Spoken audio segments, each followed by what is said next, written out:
بسم الله الرحمن الرحيم ياسين والقرآن الحكيم إنك لمن المرسلين على صراط مستقيم تنزيل العزيز الرحيم لتنذر قوما ما أنذر آباؤهم فهم غافلون لقد حق القول على أكثرهم فهم لا يؤمنون إنا جعلنا في أعناقهم أغلالا فهي إلى الأذقان فهم مقمحون وجعلنا من بين أيديهم سدا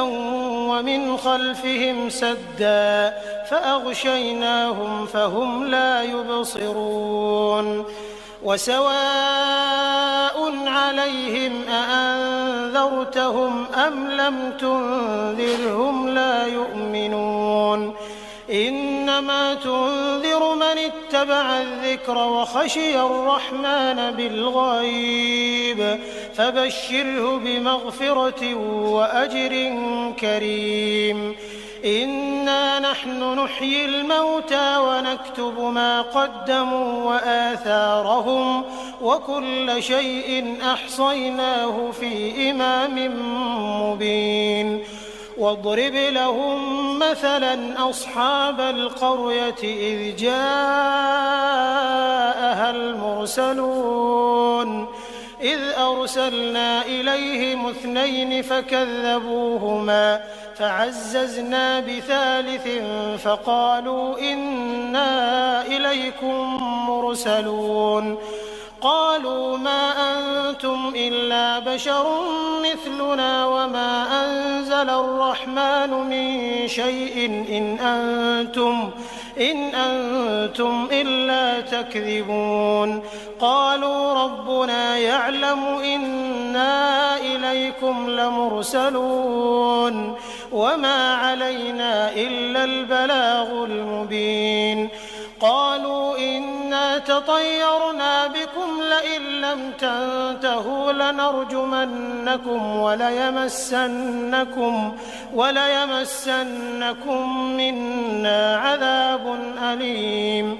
قالوا طائركم معكم أئن ذكرتم بل أنتم قوم مسرفون وجاء من أقصى المدينة رجل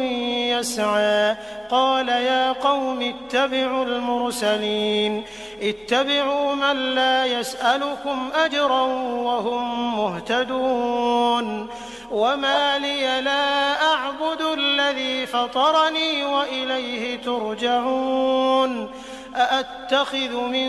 دونه آلهة إن يردني الرحمن بضر لا تغن عني شفاعتهم شيئا ولا ينقذون إني إذا لفي ضلال مبين إني آمنت بربكم فاسمعون قيل ادخل الجنة قال يا ليت قومي يعلمون بما غفر لي ربي وجعلني من المكرمين وما أنزلنا على قومه من بعده من جند من السماء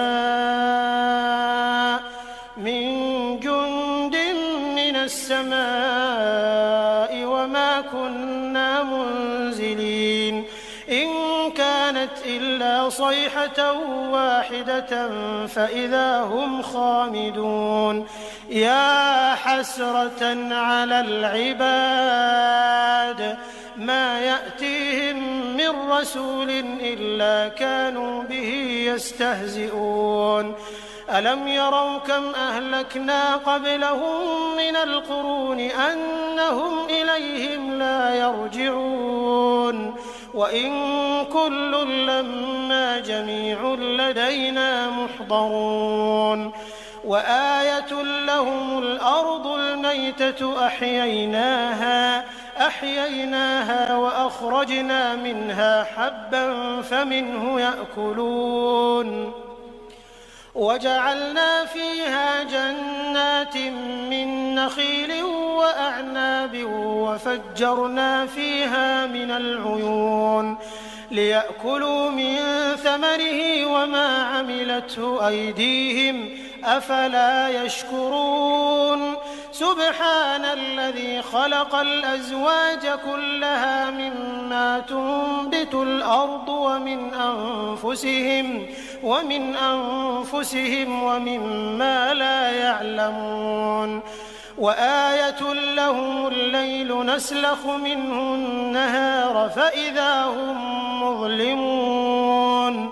والشمس تجري لمستقر لها ذلك تقدير العزيز العليم والقمر قدرناه منازل حتى عاد كالعرجون القديم لا الشمس ينبغي لها أن تدرك القمر ولا الليل سابق النهار وكل في فلك يسبحون وآية لهم أنا حملنا ذريتهم في الفلك المشحون وخلقنا لهم من مثله ما يركبون وإن نشأ نغرقهم فلا صريخ لهم ولا هم ينقذون إلا رحمة منا ومتاعا إلى حين وإذا قيل لهم اتقوا ما بين أيديكم وما خلفكم لعلكم ترحمون وما تأتيهم من آية من آيات ربهم إلا كانوا عنها معرضين وإذا قيل لهم أنفقوا مما رزقكم الله قال الذين كفروا للذين آمنوا أنطعم من لو يشاء الله أطعمه إن أنتم إلا في ضلال مبين ويقولون متى هذا الوعد إن كنتم صادقين ما ينظرون إلا صيحة واحدة تأخذهم وهم يخصمون فلا يستطيعون توصية ولا إلى أهلهم يرجعون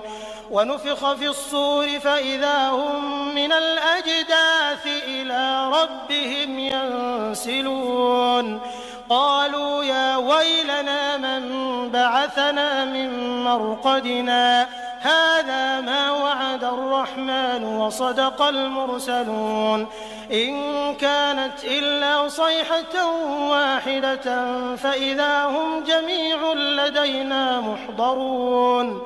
فاليوم لا تظلم نفس شيئا ولا تجزون إلا ما كنتم تعملون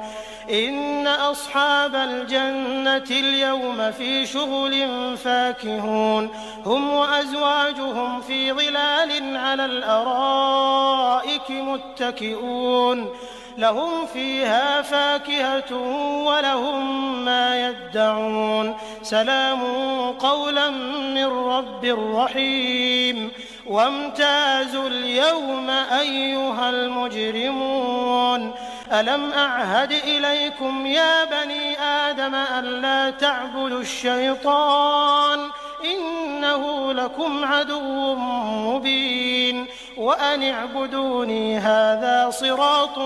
مستقيم ولقد أضل منكم جبلا كثيرا أفلم تكونوا تعقلون هذه جهنم التي كنتم توعدون اصلوها اليوم بما كنتم تكفرون اليوم نختم على أفواههم وتكلمنا أيديهم وتشهد أرجلهم بما كانوا يكسبون ولو نشاء لطمسنا على أعينهم فاستبقوا الصراط فأنى يبصرون ولو نشاء لمسخناهم على مكانتهم فما استطاعوا مضيا ولا يرجعون ومن نعمره ننكسه في الخلق أفلا يعقلون وما علمناه الشعر وما ينبغي له إن هو إلا ذكر وقرآن مبين لينذر من كان حيا ويحق القول على الكافرين أولم يروا أنا خلقنا لهم مما عملت أيدينا أنعاما فهم لها مالكون وذللناها لهم فمنها ركوبهم ومنها يأكلون ولهم فيها منافع ومشارب أفلا يشكرون واتخذوا من دون الله آلهة لعلهم ينصرون لا يستطيعون نصرهم وهم لهم جند محضرون فلا يحزنك قولهم إنا نعلم ما يسرون وما يعلنون أولم ير الإنسان أنا خلقناه من نطفة فإذا هو خصيم مبين وضرب لنا مثلا ونسي خلقه قال من يحيي العظام وهي رميم قل يحييها الذي أنشأها أول مرة وهو بكل خلق عليم الذي جعل لكم من الشجر الأخضر نارا فإذا أنتم منه توقدون أوليس الذي خلق السماوات والأرض بقادر على أن يخلق مثلهم بلى وهو الخلاق العليم إنما أمره إذا أراد شيئا أن يقول له كن فيكون فسبحان الذي بيده ملكوت كل شيء وإليه ترجعون بسم الله الرحمن الرحيم الرحمن علم القرآن خلق الإنسان علمه البيان الشمس والقمر بحسبان والنجم والشجر يسجدان والسماء رفعها ووضع الميزان ألا تطغوا في الميزان وأقيموا الوزن بالقسط ولا تخسروا الميزان والأرض وضعها للأنام فيها فاكهة والنخل ذات الأكمام والحب ذو العصف والريحان فبأي آلاء ربكما تكذبان خلق الإنسان من صلصال كالفخار وخلق الجان من مارج من نار فبأي آلاء ربكما تكذبان رب المشرقين ورب المغربين فبأي آلاء ربكما تكذبان مرج البحرين يلتقيان بينهما برزخ لا يبغيان فبأي آلاء ربكما تكذبان يخرج منهما اللؤلؤ والمرجان فبأي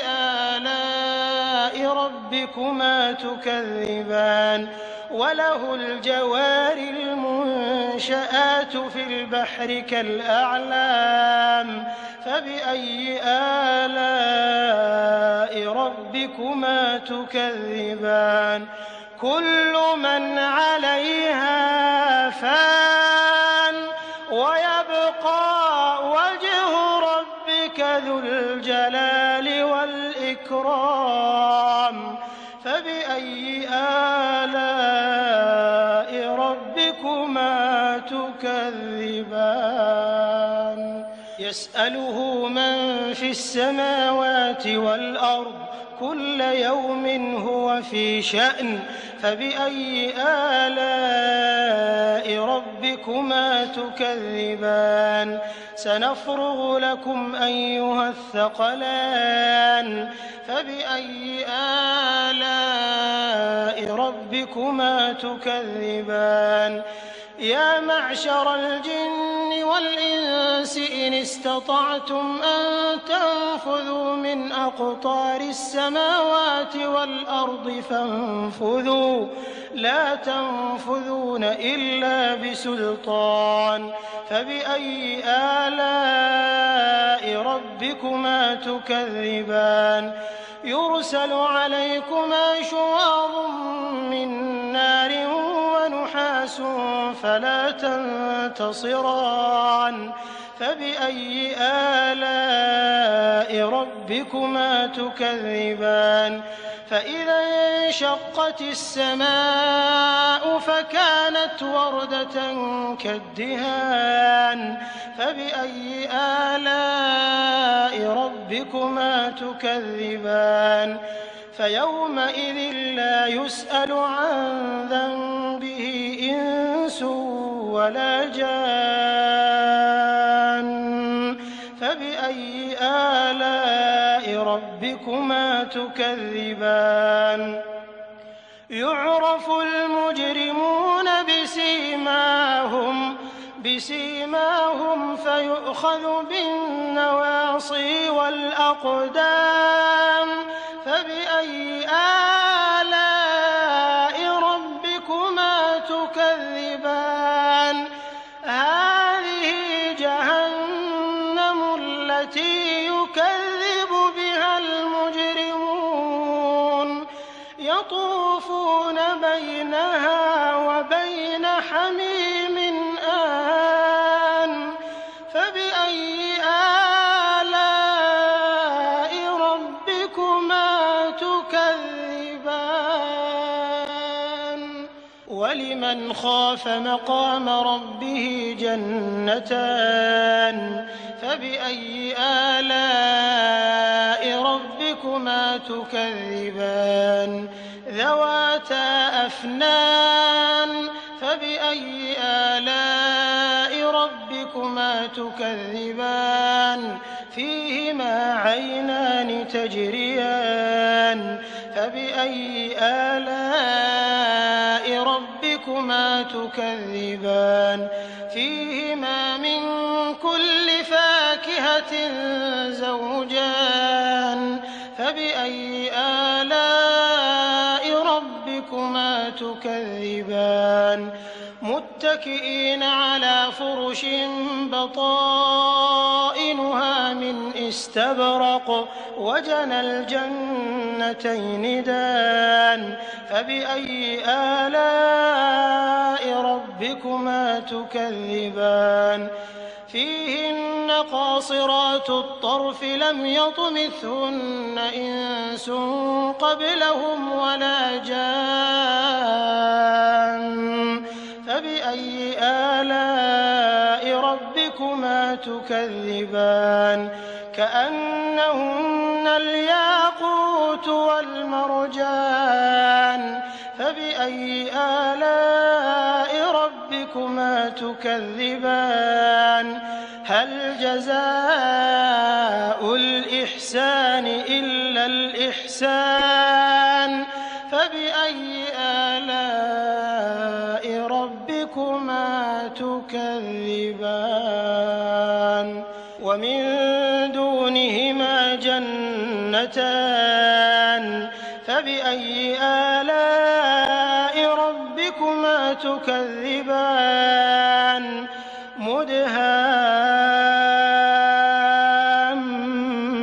مدهامتان فبأي آلاء ربكما تكذبان فيهما عينان نضاختان فبأي آلاء ربكما تكذبان فيهما فاكهة ونخل ورمان فبأي آلاء ربكما تكذبان فيهن خيرات حسان فبأي آلاء ربكما تكذبان حور مقصورات في الخيام فبأي آلاء ربكما تكذبان لم يطمثهن إنس قبلهم ولا جان فبأي آلاء ربكما تكذبان متكئين على رفرف خضر وعبقري حسان فبأي آلاء ربكما تكذبان تبارك اسم ربك ذي الجلال والإكرام بسم الله الرحمن الرحيم إذا وقعت الواقعة ليس لوقعتها كاذبة خافضة رافعة إذا رجت الأرض رجا وبست الجبال بسا فكانت هباء منبثا وكنتم أزواجا ثلاثة فأصحاب الميمنة ما أصحاب الميمنة وأصحاب المشأمة ما أصحاب المشأمة والسابقون السابقون أولئك المقربون في جنات النعيم ثلة من الأولين وقليل من الآخرين على سرر موضونة متكئين عليها متقابلين يطوف عليهم ولدان مخلدون بأكواب وأباريق وكأس من معين لا يصدعون عنها ولا ينزفون وفاكهة مما يتخيرون ولحم طير مما يشتهون وحور عين كأمثال اللؤلؤ المكنون جزاء بما كانوا يعملون لا يسمعون فيها لغوا ولا تأثيما إلا قيلا سلاما سلاما وأصحاب اليمين ما أصحاب اليمين في سدر مخضود وطلح منضود وظل ممدود وماء مسكوب وفاكهة كثيرة لا مقطوعة ولا ممنوعة وفرش مرفوعة إنا أنشأناهن إنشاء فجعلناهن أبكارا عربا أترابا لأصحاب اليمين ثلة من الأولين وثلة من الآخرين وأصحاب الشمال ما أصحاب الشمال في سموم وحميم وظل من يحموم لا بارد ولا كريم إنهم كانوا قبل ذلك مترفين وكانوا يصرون على الحنث العظيم وكانوا يقولون أئذا متنا وكنا ترابا وعظاما أئنا لمبعوثون أو آباؤنا الأولون قل إن الأولين والآخرين لمجموعون إلى ميقات يوم معلوم ثم إنكم أيها الضالون المكذبون لآكلون من شجر من زقوم فمالئون منها البطون فشاربون عليه من الحميم فشاربون شرب الهيم هذا نزلهم يوم الدين نحن خلقناكم فلولا تصدقون أفرأيتم ما تمنون أأنتم تخلقونه أم نحن الخالقون نحن قدرنا بينكم الموت وما نحن بمسبوقين على أن نبدل أمثالكم وننشئكم فيما لا تعلمون ولقد علمتم النشأة الأولى فلولا تذكرون أفرأيتم ما تحرثون أأنتم تزرعونه أم نحن الزارعون لو نشاء لجعلناه حطاما فظلتم تفكهون إنا لمغرمون بل نحن محرومون أفرأيتم الماء الذي تشربون أأنتم أنزلتموه من المزن أم نحن المنزلون لو نشاء جعلناه أجاجا فلولا تشكرون أفرأيتم النار التي تورون أأنتم أنشأتم شجرتها أم نحن المنشئون نحن جعلناها تذكرة ومتاعا للمقوين فسبح باسم ربك العظيم فلا أقسم بمواقع النجوم وإنه لقسم لو تعلمون عظيم إنه لقرآن كريم في كتاب مكنون لا يمسه إلا المطهرون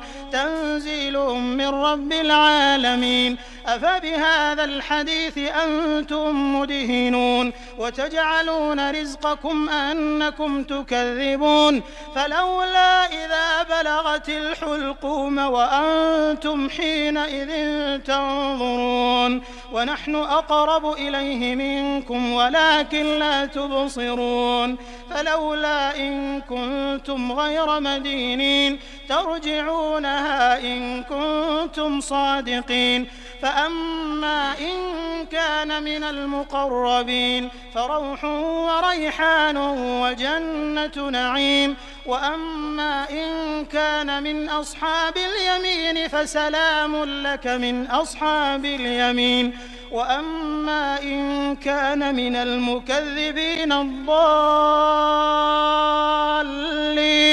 فنزل من حميم وتصلية جحيم إن هذا لهو حق اليقين فسبح باسم ربك العظيم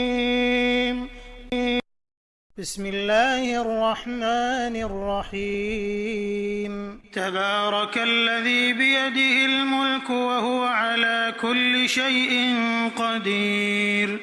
الذي خلق الموت والحياة ليبلوكم أيكم أحسن عملا وهو العزيز الغفور الذي خلق 7 سماوات طباقا ما ترى في خلق الرحمن من تفاوت فارجع البصر هل ترى من فطور ثم ارجع البصر كرتين ينقلب إليك البصر خاسئا وهو حسير ولقد زينا السماء الدنيا بمصابيح وجعلناها رجوما للشياطين وأعتدنا لهم عذاب السعير وللذين كفروا بربهم عذاب جهنم وبئس المصير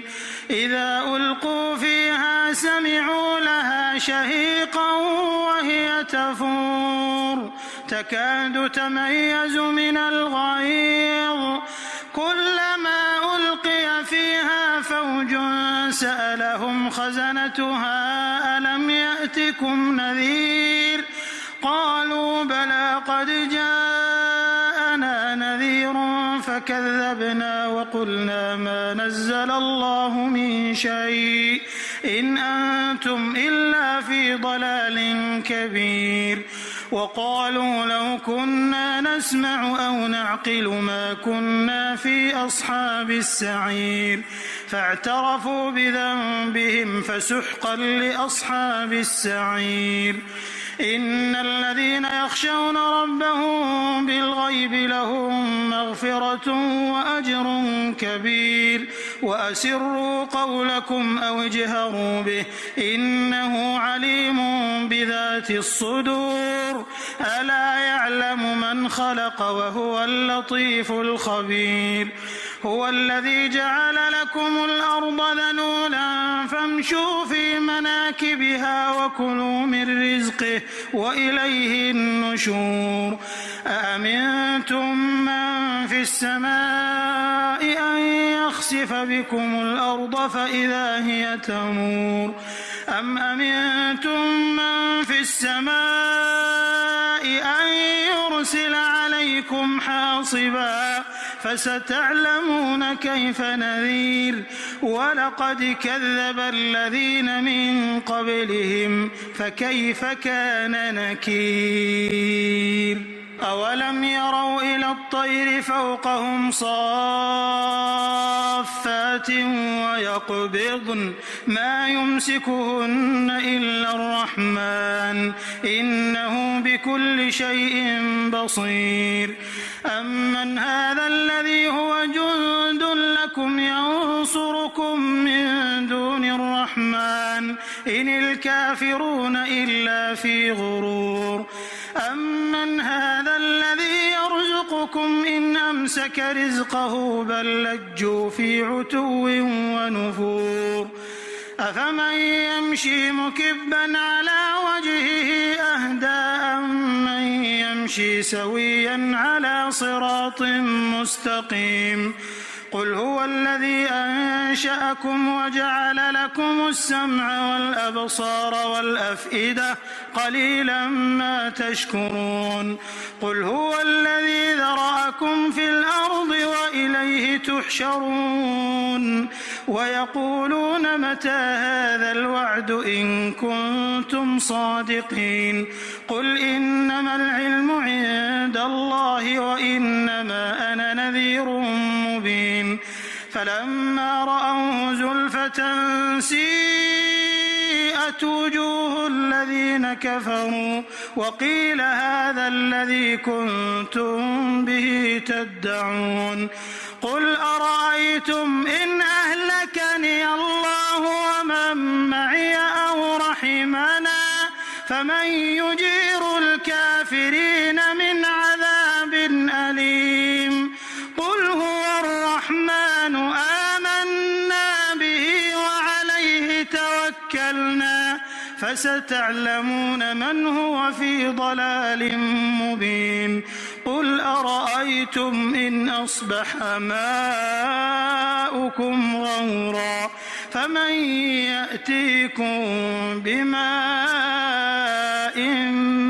معين